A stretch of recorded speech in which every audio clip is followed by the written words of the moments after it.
macam mana cara guna Cha? Kau tak tahu ke? Kau tak tahu? Dia tak tahu kan cara guna macam mana. Kau pergi buka kereta kau. Okey. Kau pergi start enjin kereta kau sekarang. Okey. Kau start enjin kereta.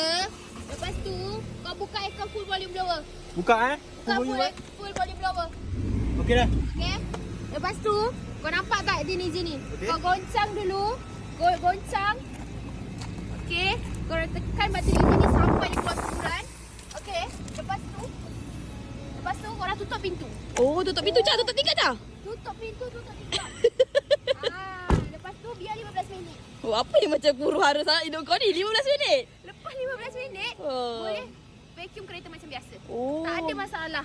Segala mak nenek lipat cicak lalat semua keluar. Oh, boleh guna dalam rumah juga ke Cak? Mestilah boleh. Ada bau apple.